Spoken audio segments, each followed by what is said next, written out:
നമസ്കാരം. ആപ്റ്റിക്സ് അക്കാദമിയുടെ പുതിയൊരു മലയാളം ക്ലാസ്സിലേക്ക് ഏവർക്കും സ്വാഗതം. ഇന്നത്തെ ഒരു ക്ലാസ്സിൽ നമ്മൾ നോക്കാൻ പോകുന്നത് BA മലയാളം ഹോണേഴ്സിന്റെ ഫസ്റ്റ് സെമസ്റ്ററിലെ പേപ്പറായിട്ടുള്ള മലയാള കവിത ആധുനികം എന്നുള്ളതാണ്. അപ്പൊ ഈ ഒരു പേപ്പറിൽ ബ്ലോക്ക് 1 നമുക്ക് പഠിക്കാനുള്ളത് 2 ചാപ്റ്ററുകളാണ്. ഏതൊക്കെയാണ്? ആധുനികതയുടെ ഭൂമിക എന്നതാണ് ഈ ഒരു ചാപ്റ്ററിന്റെ പേര് വരുന്നത്. അപ്പം ദൈവദശകം എന്നുള്ള ഒരു കൃതി വരുന്നുണ്ട് ശ്രീനാരായണ ഗുരുവിന്റെ. അതുപോലെ തന്നെ കാണുന്നില്ല ഓരോ അക്ഷരവും എന്ന പാട്ട് എന്നുള്ളത് ആരുടെയാണ്? പൊയ്കയിൽ കുമാരഗുരുദേവന്റെയാണ്. അപ്പൊ ഈ രണ്ടെണ്ണമാണ് നമുക്ക് ബ്ലോക്ക് 1 പഠിക്കാനുള്ളത്. അപ്പൊ ഇന്നത്തെ ഒരു ക്ലാസ്സിൽ നമുക്ക് ദൈവദശകത്തിനെ കുറിച്ച് നോക്കാം. അപ്പൊ യൂണിറ്റിന്റെ പേരെന്താണ്? ആധുനികതയുടെ ഭൂമിക എന്നതാണ് യൂണിറ്റിന്റെ പേര്. ദൈവദശകം ശ്രീനാരായണ ഗുരുവാണ് എഴുതിയിരിക്കുന്നത്.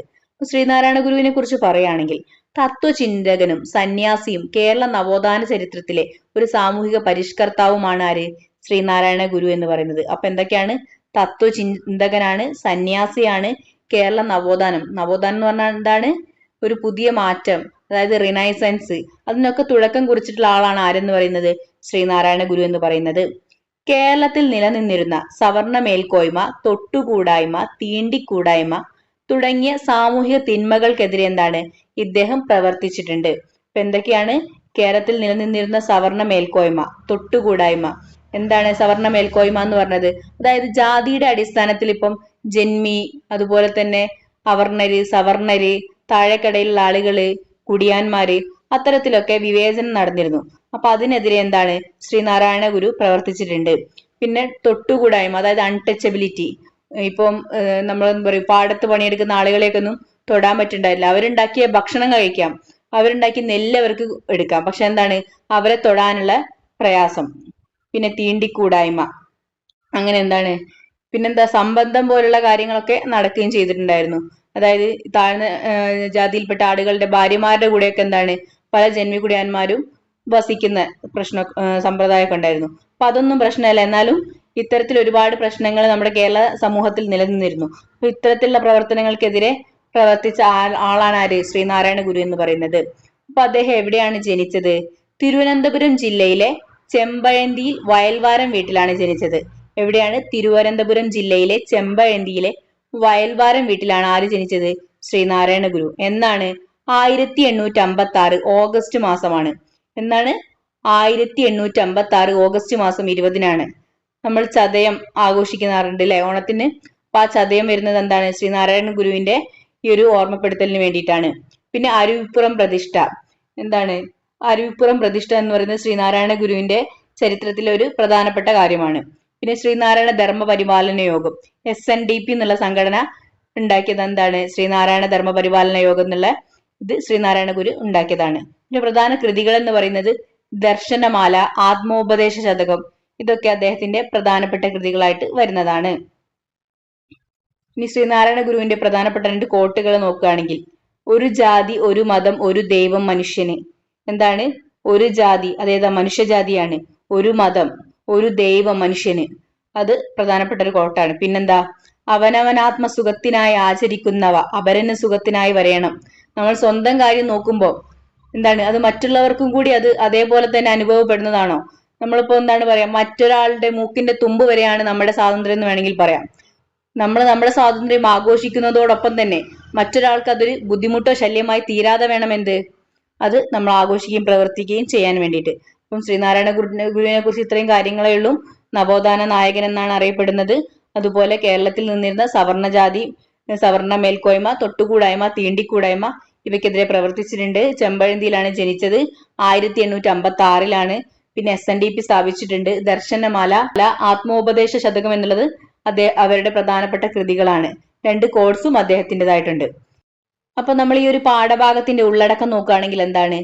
ജാതി മത ഭേദമന്യേ എല്ലാ അശരണർക്കും ആലപിക്കാനും ആശ്വസിക്കാനും കഴിയുന്ന ഒരു കീർത്തനമാണെന്ത്? ദൈവദശകം എന്ന് പറയുന്നത്. അപ്പൊ എന്താണ്? ജാതി മതമല്ലേ, ഏതാണ്? പാവപ്പെട്ടവരാണോ, പണക്കാരനാണോ, താഴ്ന്ന ജാതിയിൽപ്പെട്ടതാണോ, അങ്ങനെ ഒന്നും വ്യത്യാസമില്ലാതെ എല്ലാ പാവപ്പെട്ട ആളുകൾക്കും ആലപിക്കാനും സമാധാനിക്കാനും വേണ്ടിയിട്ടാണ് ഇത്തരത്തിലുള്ളൊരു കീർത്തനം രചിച്ചിട്ടുള്ളത്. എന്താണ്? ദൈവദശകം. എന്താണ്? ദൈവത്തോട് പ്രാർത്ഥിക്കുന്ന നിലയിലാണ് ഇത് തയ്യാറാക്കിയിരിക്കുന്നത്. എന്താണ്? ദൈവത്തോട് നമ്മൾ പ്രാർത്ഥിക്കാറില്ലേ, ആ രീതിയിലാണ് ഇത് തയ്യാറാക്കിയിരിക്കുന്നത്. എന്താണ്? 10 പദ്യങ്ങളാണ് ഇതിൽ അടങ്ങിയിരിക്കുന്നത്. അതുകൊണ്ടാണ് ഈ കൃതിക്ക് ദൈവദശകം എന്ന് പറഞ്ഞത്. ദശകം എന്ന് പറഞ്ഞാൽ 10 ആണല്ലോ. അപ്പം ദൈവത്തോട് പറയുന്ന 10 കാര്യങ്ങൾ എന്നുള്ള രീതിയിലാണ് എന്ത് ദൈവദശകം എന്ന പേര് കൊടുത്തിട്ടുള്ളത്. ദൈവം എന്ന വാക്ക് മലയാളത്തിൽ എല്ലാ മതക്കാരും ഈശ്വരൻ എന്ന അർത്ഥത്തിൽ പ്രയോഗിക്കാറുണ്ട്. എന്താണ് ദൈവം എന്നുള്ളത്? ഈശ്വരൻ എന്നുള്ള അർത്ഥത്തിലാണ് നമ്മൾ മലയാളത്തിൽ ഉപയോഗിക്കാറുള്ളത്. ദൈവത്തെ സംബോധന ചെയ്തുകൊണ്ട് നമുക്ക് ഏവർക്കും ഐഹികമായുള്ള ശ്രേയസ്സിന് വേണ്ടി പ്രാർത്ഥിക്കുകയാണ്. അപ്പൊ ദൈവത്തോട് എന്താണ് നമ്മുടെ ജീവിതത്തിലെല്ലാം ഐശ്വര്യവും സമൃദ്ധിയും കൊണ്ടുവരാൻ വേണ്ടിയിട്ടാണ് ഈ ഒരു പ്രാർത്ഥന ആലപിക്കുന്നത്. ഇനി ഇതിലെ വരികൾ നോക്കുകയാണെങ്കിൽ, ദൈവമേ കാത്തുകൊള്ളങ്ങ് കൈവിടാതിങ്ങു ഞങ്ങളെ നാവികൻ നീ ഭവാഭിക്തോരാവിവൻ തോണി നിൻ പദം. ദൈവമേ കാത്തുകൊള്ളങ്ങ് കൈവിടാതിങ്ങു ഞങ്ങളെ നാവികൻ നീ ഭവാഭിക്തോരാവിവൻ തോണി നിൻ പദം. അപ്പൊ നമ്മൾ ഈ ഒരു മനോഹരമായ വരികൾ കേട്ടൂലേ? അപ്പൊ ഇവിടെ എന്താ പറയുന്നത്? ദൈവത്തോട് നമ്മളെ കാത്ത് സംരക്ഷിച്ച് കൊണ്ടുപോവാനാണ് പറയുന്നത്. അങ്ങ് എന്ന് പറഞ്ഞാൽ ഭവാൻ, ദൈവത്തെയാണ് ഉദ്ദേശിക്കുന്നത്. നാവികൻ എന്ന് പറഞ്ഞാൽ കപ്പിത്താൻ, കപ്പൽ ഓടിക്കുന്ന ആള്. ഭവാക്തി എന്ന് പറഞ്ഞാൽ സമുദ്രം. ആവിവൻ തോണി എന്ന് പറഞ്ഞാൽ ആവിക്കപ്പല്. നിൻ പദം എന്ന് പറഞ്ഞാൽ നിന്റെ കാല് അല്ലെങ്കിൽ നിന്റെ വാക്ക്. അപ്പൊ ദൈവത്തോട് നമ്മളെ കാത്ത് രക്ഷിച്ച് ആ ഒരു ജീവിതമാകുന്ന ആ ഒരു സാഗരത്തിൽ നിന്ന് നമ്മളെ രക്ഷിച്ച് കൊണ്ടുപോകണേ എന്നാണ് ഇവിടെ അർത്ഥമാക്കുന്നത്.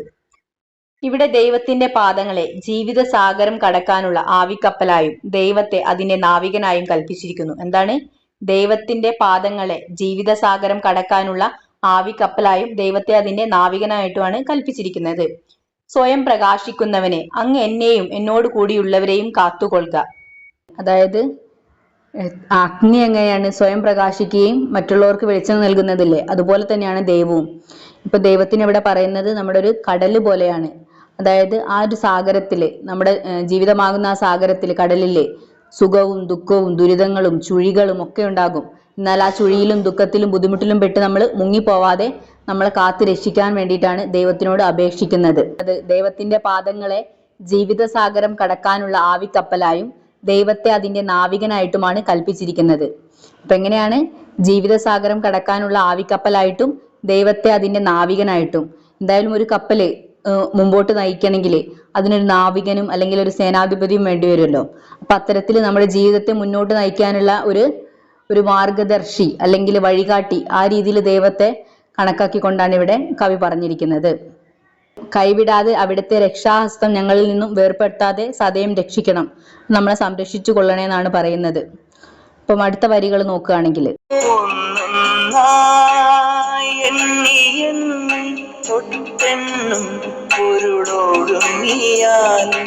നിന്നിടും ദൃക്ക് പോലുള്ള സ്പന്ദമാരണം. അപ്പൊ ഇവിടെ പറഞ്ഞിരിക്കുന്ന അർത്ഥങ്ങൾ നോക്കുകയാണെങ്കിൽ, വാക്കുകളുടെ അർത്ഥം നോക്കുകയാണെങ്കിൽ, തൊട്ടെത്തുന്ന പൊരുൾ എന്ന് പറഞ്ഞാൽ ഇന്ദ്രിയങ്ങൾ കൊണ്ട് മനസ്സിലാക്കാവുന്ന തത്വങ്ങൾ. അതായത് നമ്മുടെ പഞ്ചേന്ദ്രിയങ്ങളില്ലേ, അതായത് ത്വക്ക്, അതുപോലെ ഗന്ധം, അത്തരത്തിലുള്ള 5 ഇന്ദ്രിയങ്ങൾ കൊണ്ട് മനസ്സിലാക്കാവുന്ന തത്വങ്ങളാണ് തൊട്ടെത്തുന്ന പൊരുൾ എന്നതുകൊണ്ട് ഉദ്ദേശിക്കുന്നത്. ഒടുങ്ങിയാൽ എന്ന് പറഞ്ഞാൽ അവസാനിച്ചാല്. ദൃക്ക് എന്ന് പറഞ്ഞാൽ ദൃഷ്ടിയാണ്. ഉള്ളം എന്ന് പറഞ്ഞാൽ മനസ്സാണ്. അസ്പന്ദം എന്ന് പറഞ്ഞാൽ സ്പന്ദിക്കാത്തത് അല്ലെങ്കിൽ ചലനമില്ലാത്തത് എന്നാണ് അർത്ഥം വരുന്നത്. അപ്പൊ ഇവിടെ എന്താണ് അർത്ഥമാക്കുന്നത്? ഇന്ദ്രിയങ്ങൾ കൊണ്ട് മനസ്സിലാക്കേണ്ട മുഴുവൻ അറിവുകൾ മനസ്സിലാക്കി കഴിഞ്ഞാൽ പിന്നെ അവയ്ക്ക് പ്രസക്തിയില്ല. അതായത് നമ്മൾ കണ്ണുകൊണ്ട് കാണുന്ന അറിവുകളൊക്കെ നമ്മൾ മനസ്സിലാക്കി കഴിഞ്ഞാൽ പിന്നെ അവയ്ക്ക് പ്രാധാന്യമില്ല. ഇന്ദ്രിയങ്ങൾ നിശ്ചലമാകും. അതായത് നമുക്ക് ഓരോ അറിവുകളും സദാസമയം മാറിക്കൊണ്ടിരിക്കുകയാണ്. എന്നാൽ എന്താണ്, ദൈവം എന്നുള്ള അറിവില്ലേ, അത് നമുക്ക് ലഭിച്ചു കഴിഞ്ഞാൽ എന്താണ്, അത് മാറാതെ നമ്മുടെ മനസ്സിൽ തങ്ങി നിർത്താൻ വേണ്ടി അനുഗ്രഹിക്കാൻ വേണ്ടിയിട്ടാണ് ഇവിടെ പറയുന്നത്. കാണുന്ന വസ്തുക്കളെല്ലാം മാറിയാലും കാണുന്ന കണ്ണിന് മാറ്റമില്ല. എന്താണ്? കാണുന്ന വസ്തുക്കളെല്ലാം മാറിയാലും കാണുന്ന കണ്ണിന് മാറ്റമില്ല. അതൊരു മാറ്റവും കൂടാതെ ഈ മാറ്റങ്ങളെ കണ്ടുകൊണ്ടിരിക്കുകയാണ്. എന്താണ്? നമ്മൾ കാണുന്ന പല കാഴ്ചകളും മാറുന്നുണ്ട്, പക്ഷെ എന്താണ്, നമ്മുടെ കണ്ണ് എന്ന് പറയുന്നത് അവിടെ തന്നെ നിലനിൽക്കുന്ന ഒന്നാണ്. ഇപ്പൊ ലോകത്തിലെ എല്ലാ വസ്തുക്കളും മാറിക്കൊണ്ടേയിരിക്കുന്നുണ്ട്. നമ്മൾ കാണുന്ന ആ ഒരു കാഴ്ച, നമ്മുടെ ഉള്ളിലുള്ള ഒരു ദൈവം എന്നുള്ള ആ ഒരു ദൈവത്തോടുള്ള സ്നേഹം എന്നുള്ളത് ഉറച്ചു നിൽക്കേണ്ട ഒന്നാണെന്ന് പറയുന്നു. എന്നാൽ മനുഷ്യൻ എന്നുള്ള പറയുന്നത് സാധാരണ എന്താണ്, ബഹിർമുഖനായി വർത്തിക്കുന്നു. അവന് അന്തർമുഖനായി ഈശ്വരനിൽ മനസ്സ് ഉറപ്പിച്ച് നിർവികാരനായി ജീവിക്കാനും കഴിയും. നമ്മൾ ഇൻട്രോവേർട്ട് എക്സ്ട്രോവേർട്ട് എന്നുള്ള ഒരു കൺസെപ്റ്റ് ഇല്ലേ, അതായത് മനുഷ്യൻ പൊതുവെ എന്താണ്, ബഹിർമുഖനാണെന്ന് പറയുന്നു. എന്നാൽ ഈശ്വരനോടുള്ള നമ്മുടെ ഇത് എന്ന് പറഞ്ഞാൽ നമ്മൾ ഈശ്വരനും തമ്മിൽ മാത്രമുള്ള ഒരു കോണ്ടാക്റ്റ് ആണ് വരുന്നത്. അത്തരത്തിൽ നമ്മളെ മനസ്സ് എന്ന് പറയുന്നത് ദൈവത്തിലേക്ക് ഏകാഗ്രഹമായി ഉറപ്പിച്ചു നിർത്തണം എന്ന് ഇവിടെ പറയുന്നു. അപ്പൊ എന്താണ്, ഇത്തരത്തിലുള്ള ഒരു ഈശ്വരാനുഗ്രഹം കൈവരണമെങ്കിൽ നമ്മൾ ഈശ്വരനോട് ഇതിനു വേണ്ടിയിട്ട് പ്രാർത്ഥിക്കണം. ആ ഒരു സംഗതി നമുക്ക് ഈശ്വരനുമായിട്ട് അത്രയും അടുത്ത് നമുക്ക് വരണമെങ്കിൽ എന്താണ്, ഈശ്വരനോട് നമ്മൾ സദാ അതിന് വേണ്ടിയിട്ട് പ്രാർത്ഥിക്കുകയും വേണമെന്നാണ് ഗുരുദേവൻ നമ്മളോട് ഇവിടെ പറയുന്നത്.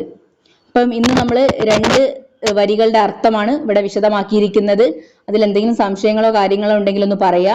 കൂടുതൽ ക്ലാസ്സുകൾ നിങ്ങൾക്ക് വേണമെന്നുണ്ടെങ്കിലും അതുപോലെ തന്നെ ഈ ക്ലാസ് നിങ്ങൾക്ക് മനസ്സിലായിട്ടുണ്ടോ, എന്തെങ്കിലും സംശയങ്ങളോ കാര്യങ്ങളോ ഉണ്ടോ എങ്കിൽ അതൊന്ന് കമന്റ് ആയിട്ടൊന്ന് രേഖപ്പെടുത്തുക കേട്ടോ.